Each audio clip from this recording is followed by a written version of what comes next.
I don't remember the last time where I made 2 videos on the Canucks in one day where one of those videos was not a game review video. It's weird, but I need to come on the microphone today to talk to you about what they were talking about on TSN Insider Trading. This is crazy. The thumbnail kind of says it all, because the Toronto Maple Leafs are in a weird spot where they have lost a whole bunch of games that were really, really bad losses, and as a result, everybody's kind of freaking out over there in Toronto. The fans, the media, not necessarily the team. But news out of Bob McKenzie here on TSN Insider Trading reveals that the Toronto Maple Leafs are indeed interested in the idea of potentially moving a Tyson Barrie. Now, it's not under the normal circumstances that most people have come to expect with moving an NHL-ready player. No. The Leafs aren't in a position where they want draft picks and all these prospects and all that stuff. Bob McKenzie lays it out right here. The Leafs want another right-handed defenseman to come back in a potential Tyson Barrie trade. They want this because they want that guy to play with Morgan Rielly. And if they do end up trading a Tyson Barrie, it will be for draft picks and prospects that could eventually be used to get a right-handed defenseman. So whether or not Tyson Barrie is on the move, the end goal for the Leafs is to get a right-handed D that they can use that will make their team better. That's the idea that was brought up on TSN Insider Trading, and afterwards, they also mentioned that the Vancouver Canucks are one of the teams that has indeed called about Tyson Barrie. And they also mentioned for the Vancouver Canucks that Troy Stecher is also a piece on the market. Now, what is Troy Stecher? He's a right-handed D. So, they unintentionally, I don't know if I want to say, meshed these two stories together to make it seem like a Stecher for Barrie trade is going to happen. But they did indeed talk about these two scenarios back-to-back in a similar vein, kind of insinuating that if the Toronto Maple Leafs were interested, then they could potentially get a Stecher. So I'm here to talk about that, and a little bit of other news in Vancouver Canucks Nation too, because boy oh boy, Troy Stecher and Tyson Barrie, this is a weird idea. Tyson Barrie is an expiring UFA, whose cap hit is actually kind of reduced. Colorado is retaining 50% of his salary at the moment, so the Toronto Maple Leafs aren't paying the full cost. Right now, for Toronto, Tyson Barrie costs $2,750,000, which is really not bad for a defenseman who's at 33 points in 61 games this year. However, because he plays for the Leafs, you've probably heard his name a lot, and you've probably heard the good things and the bad things that he's able to do. He's not necessarily somebody who can go out there and who has meshed extraordinarily well with the Toronto Maple Leafs this season. A lot of Leafs fans would say that Barrie just hasn't been good enough to stay on this team as they go into the playoffs, I guess. Enter a Troy Stecher into the conversation, who is also expiring at the end of this year, but who is an RFA and not a UFA. Stecher right now is at a $2.325 million cap hit, 5'10", right-handed shot, 186 pounds. He's in a weird spot too, because Stecher is coming off of 1, 2, maybe even 3 somewhat poor games of play. And these games have kind of put him in a spot where Canucks fans are kind of saying, yeah, Stecher being traded, it's not super bad. And I don't want to put it on our Richmond boy like that. He's had a few unlucky bounces here and there. They showed the montage last night against Minnesota of Troy Stecher deflecting the puck into his own net several times throughout this season. Just unlucky on the part of our Richmond boy, Troy Stecher. But it does remain to be seen on whether or not the Vancouver Canucks would indeed be interested in trading him, because the apparent rumors say that he is. So, whether or not that means that Stecher would be included in a trade to Toronto for Tyson Barrie, I don't know. In fact, I don't even know if that in itself is equal, a one-for-one Stecher for Barrie.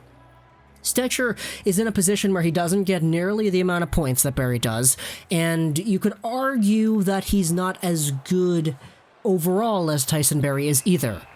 But I will say that Troy Stecher has had a really good role meshing alongside of Alexander Edler and actually being a contributing part to this Vancouver Canucks decor. It's just kind of questionable because the Canucks decor in itself is kind of weak in general. The only really good defensive defenseman we have is Chris Tanev. Everybody else is just kind of okay on D. Actually, I think Edler is more than okay, but when it comes to Hughes, Myers, Ben, Fantenberg, and Stecher, none of these guys I would say are legitimately really, really good at defense. So if the Toronto Maple Leafs are going out there looking for a D who can play with Morgan Rielly, I don't know if Stecher is that guy. And if the Toronto Maple Leafs are willing to trade a Tyson Barrie, I don't know if Vancouver is the right team for him.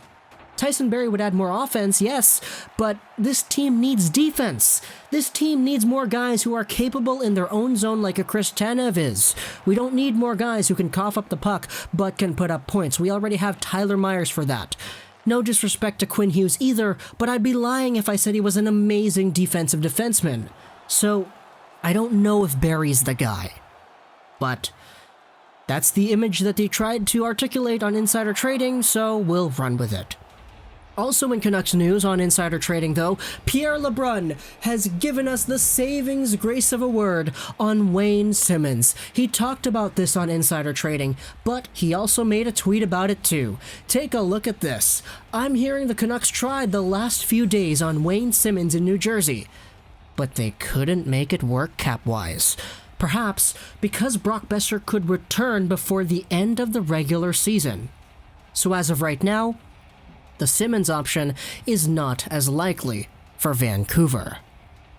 Oh yes, and you know what? It's not even just Brock Besser. You know who saved us? Who gave us the cap space to not sign Wayne Simmonds? This all falls on three people. It's Roberto Luongo, it's Louis Eriksson, and it's pretty much Tyler Myers, it's Alexander Edler, it's all of those guys. Because the Vancouver Canucks are kinda strapped for cap and they wouldn't be able to fit a Wayne Simmonds under their system, especially with the looming idea that Brock Besser could potentially return before the end of the regular season. Hey, I don't think that's a bad thing. We talked about this yesterday, they talked about it on Insider Trading today. Ever since acquiring Tyler Toffoli, the Vancouver Canucks trade rumor side of things on Wayne Simmonds, it hasn't actually died down. In fact, it somewhat got louder. But Pierre LeBrun has articulated it here. The Canucks aren't in a position to do that anymore, or at least for the foreseeable future, it looks like they're not in a position to do that anymore because the cap is the way it is, and the Canucks kind of have a little bit too much money spent into other players. So you can say what you want about whether or not that's a good thing or a bad thing. I personally thought it was a good thing because I didn't really think Wayne Simmonds would have meshed with this team properly. But thank you, Roberto Luongo. People were kind of joking about this on Twitter, saying that Luongo has made one last save for the Vancouver Canucks, and that is just really, really funny to me. But that wraps up our Vancouver Canucks-related video here that also ties in with the Maple Leafs. Stecher, Barrie, these guys are involved. If Barrie makes his way over to Vancouver, then, oh my goodness, I don't know what to think. This guy is a Vancouver boy. Yes, I know that. But I don't know if this team gets better on the back end if Barrie is here. Sure, the back end is able to get more points, but at the same time, this team was already poor defensively in terms of allowing so many shots on goal on Jacob Markstrom. But boy oh boy, Tyson Barrie. This is not something that's new anymore either, because Barrie to Vancouver was something that we talked about back when he was with Colorado. There was that whole Ben Hutton for Barrie trade rumor that went around where the Canucks apparently were offered Barrie for Hutton and they declined it. So, yeah, good days. But for now, that wraps up our video. Leafs fans, comment down below what you think about Troy Stecher. Canucks fans, comment down below what you think about Tyson Barrie and I guess Troy Stecher as well, and Wayne Simmonds too. Boy, I just forgot about that. quick plug to the Richmond Sockeyes. We're doing commentary for the play-by-play on Game 5 tonight from Minero Arena. You can tune into mixlr.com/Richmond Sockeyes to hear me calling Game 5 of the first round of the PJHL playoffs. Hope you enjoyed this video. Troy Stecher, and bye.